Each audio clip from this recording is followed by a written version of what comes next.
Wednesday, January 25, 2023. Yes, I'm back. I have been in a little YouTube jail for a few days, basically 7 days, for talking about something that apparently I can't talk about. So I'm not going to talk about that. I'm going to have to dance around that. But I will tell you that last video did get removed by YouTube. I appealed it. They kept it down. They gave me a strike and a 7-day ban. My stuff gets copyright violations all the time. This is the first strike I've ever had, and it specifically has to do with going against community guidelines, which I'm going to honor because it's their platform, it's their channel. I'm going to have to simply learn better to play by their rules, so I can't talk about what it is that they're telling me not to talk about. I'll be talking about that a little bit more in just a second. Before we do that, I got a couple of videos, a couple of things I got to get caught up on real quick here and give you the backstory on. And then I'm going to re-upload last week's video from 10 days ago with the entire content, because it was actually a pretty good video. I dropped in some banjo, John Denver, which I really liked. It was only on the air for 24 hours before YouTube yanked it. So I'm going to include that at the very end of this thing. Meanwhile, welcome. It's Wednesday night, 9 p.m. Eastern Time. If you're live in the chat room, tell me where you're calling from, telling me where you're checking in from. It's always interesting to see. Also, I want you to know that your comments in the chat room are uncensored. YouTube will not go after me or after you for making comments in the chat room concerning what you think about me being censored for all that. So that's kind of a free-for-all there. The only thing I can't do is talk about what they told me that we can't talk about. So that's my only limitation there. If you've got any opinion about what it is that I talked about that I can't talk about, I'd sure like to hear it. And I'd also like to know if you have a favorite Plan B platform like Rumble or something else that might be good. That entire content that can't be talked about on YouTube would really be good. It was, I really liked it. It was excellent, and I would like to host that someplace else. Maybe you've got a suggestion for a good place that that some of those type of things can live. They're educational. I'm not trying to sway your opinion or tell you what to do or anything like that, but some of that information is educational, and I think it ought to be shared where you can make your own free will decision on that. Let's talk about "We'll be ready at the end." Those are the final words from November 555, November Romeo. January 2, 2023, Mr. Ricks out in Provo, Utah. Let's listen to his final words here. Provo Tower, 555, November Romeo, we're taxiing on the final portion of Alpha. We'll be ready at the end. We'll be right at the end. So here's the story on this thing, and I'm going to give it to you real quick because I've got to get on to the other stuff here, and this is already a long video.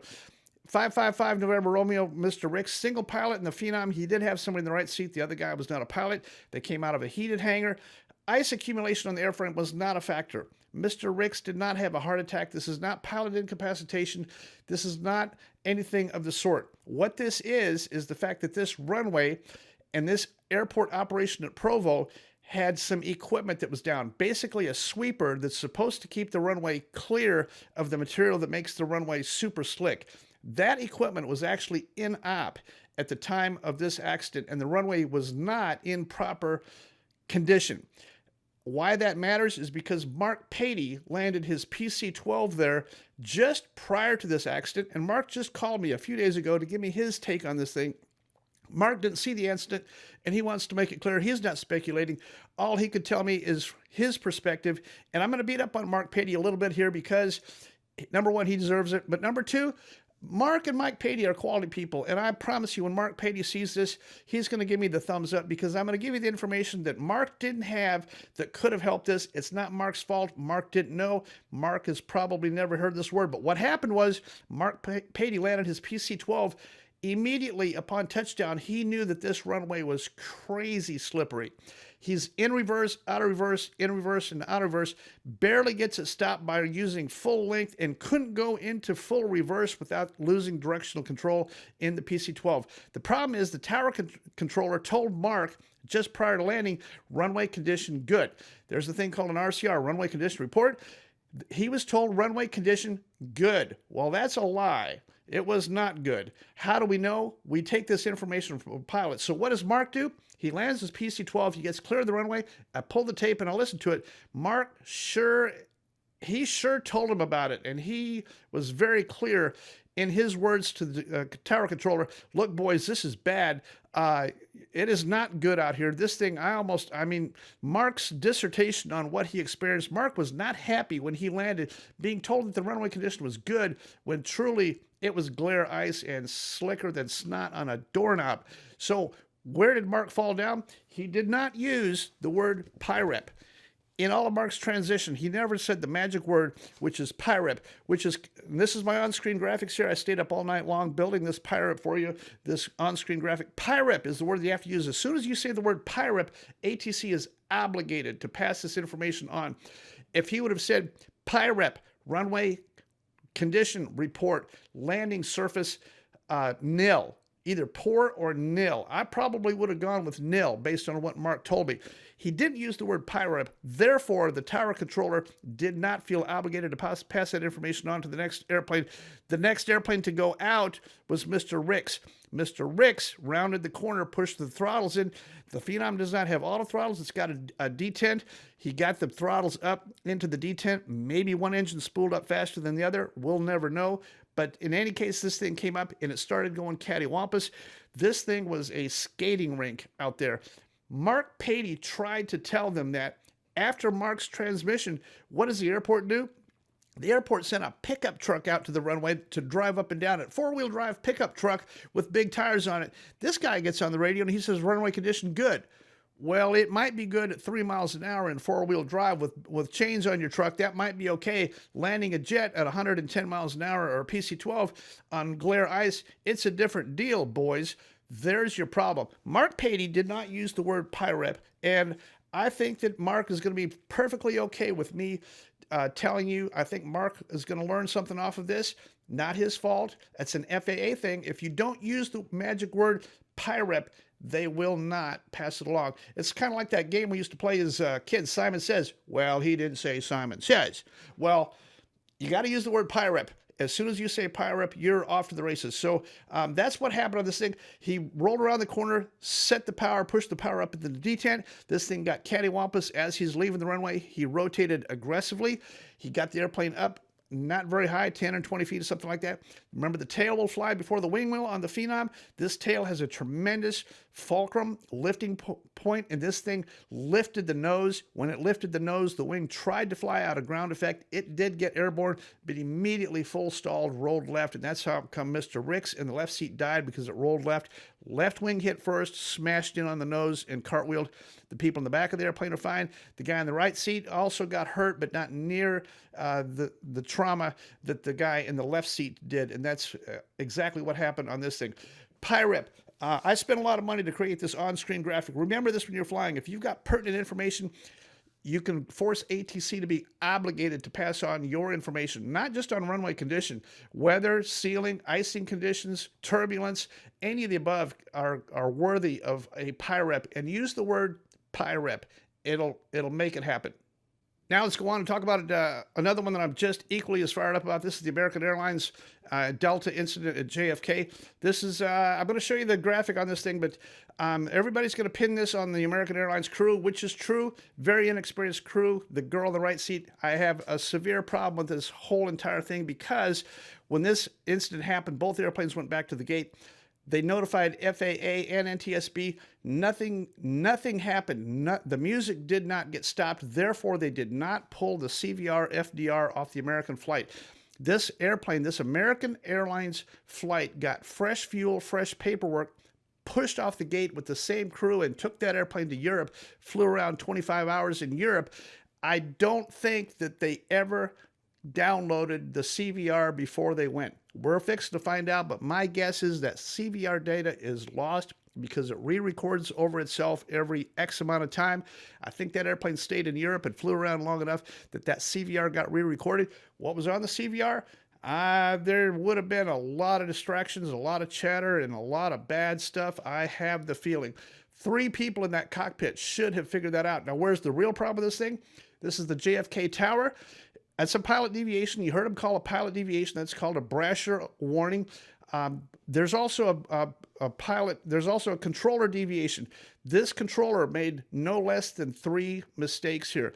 Not correcting readbacks, incorrect readback leaving the gate, incorrect readbacks from the American crew that the controller should have caught. And then the controller is sitting at a position 320 feet in the air. I'm going to show you a picture of it right here. Here's the graphic. This airplane, this American Airlines jet was supposed to turn right. They had to turn slightly left, then slightly right. A total of 70 seconds in motion going the wrong way, with the controller looking down from 320 feet in the air, looking straight down, could have seen this airplane about to do the wrong thing, never said stop. Delta Airlines actually initiated their own RTO prior to the controller yelling at them. The Delta airplane actually saw what was going on, started their own rejected takeoff process, and then got the order from the tower, cancel takeoff clearance. Consequently, the American Airlines airplane is broadside to runway 4 left, perpendicular to it. And what is the controller on that frequency? Remember, they're split frequencies. Runway 4 left and 3-1 are on different tower frequencies, so they couldn't talk. The tower controller, or the controller talking to American Airlines, who is now exactly on 4 left broadside, tells them to stop, stop, stop. Where do they stop? Exactly in the middle, broadside to the oncoming airplane. That's the wrong thing to do. And what is it similar to? What accident can you think of in history where this is exactly similar to one airplane hitting another broadside, where one airplane is on the runway broadside to the other? This incident at JFK is going to get swept under the rug. The controller is not even going to get a slap on the wrist. The CVR didn't get pulled, and I am mad as you know what over this entire thing. This accident came this close to being another Tenerife accident. This airplane, I'm not sure how many bodies were on board the combined aircraft, but we easily could have had 450 or 500 dead bodies on that runway.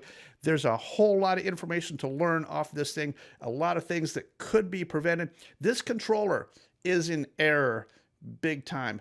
No doubt the American Airlines crew is also in error, but there's some policies and procedures. That JFK tower is sloppy. They're running it like a bunch of good old boys. There's too much distraction. There is not a sterile cockpit in the cab up there. There's my problem with that. This thing should have never happened. And I'm going to do a further documentary comparing the JFK incident and Tenerife, because there's some things on the Tenerife accident that are still unknown to mankind. I've been looking at this thing a lot recently. I'm about to do a documentary that shows exactly what did happen at Tenerife, and I guarantee you 99% of it is going to be information that you never heard before, and it's the truth, and I figured it out, and I want you to know about it. So that's all coming up. Let's go on to the next one. This Bonanza crash the other night coming out of JFK, going someplace in Ohio. This is an A-36 Bonanza. Had 2 guys on board. Tragically, both lives were lost in this. The controller actually did a pretty nice job of trying to figure out what was going on.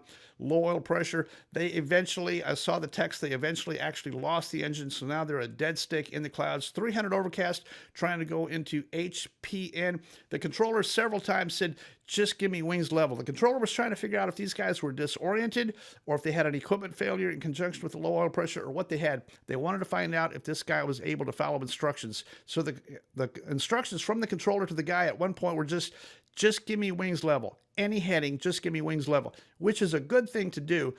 Let's get it sorted out. Let's see what you got. Let's see if you can hold wings level before I give you any radical turns. This airplane ended up with a fatal crash, did not make it to the airport, crashed in a wooded area. Here's the problem with this thing.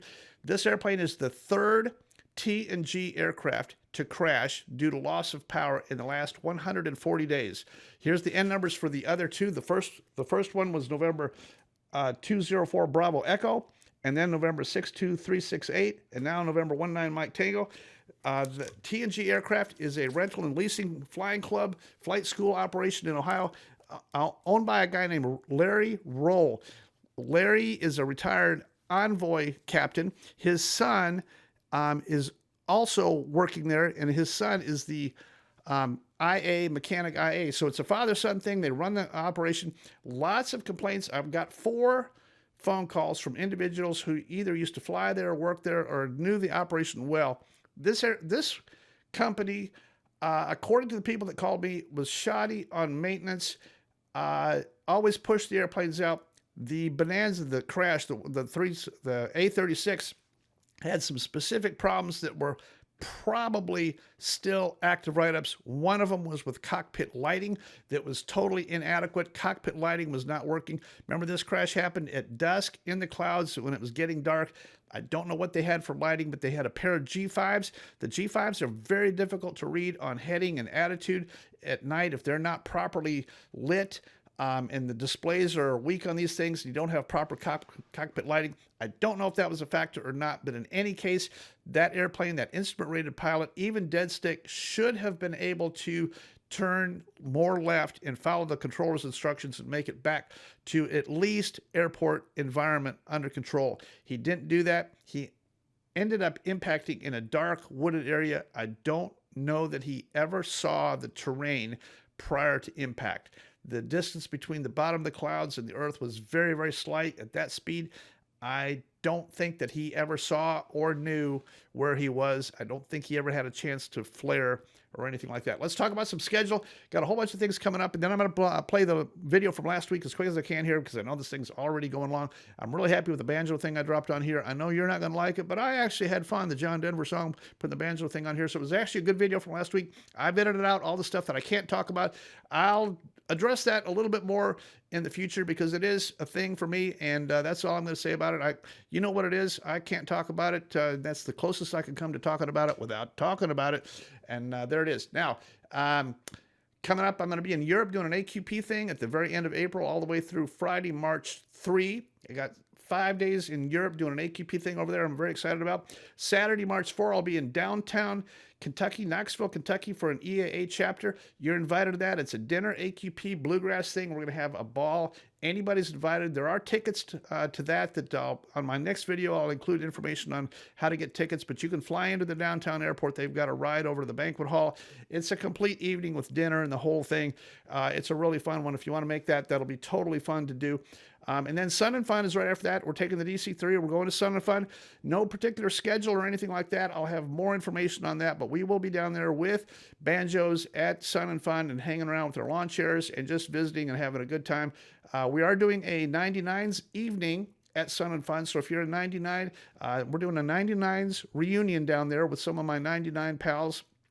It's not like I have 99 pals. Actually, I don't have very many pals at all. But the 99s is a really fun group, and I know a lot of them. I've known a lot of them over the years. We're doing a special evening with the 99s down there at Sun and Fun. I'm not sure which evening that's going to be yet or where it's going to be, but all that's in the works, getting that put together. Then I got several other AQP functions coming up. I'll give you the full schedule on all that. One of them is going to be in Lexington, Kentucky at Airmart coming up real soon. I'll give you all the dates and information on that. It's an Airmart open house AQP session hosted by Airmart in Lexington, Kentucky.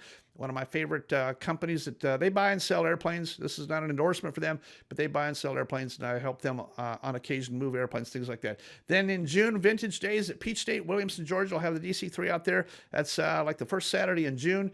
And then July and August, I've already got AQP events on them as well. So it's already jam-packed.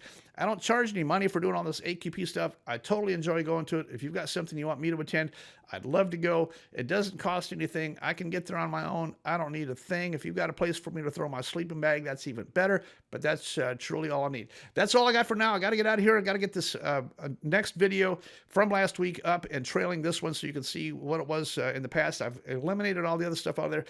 Let's go to that next. Here's the video that got deleted minus the stuff that needed to be deleted. 2, ready, go.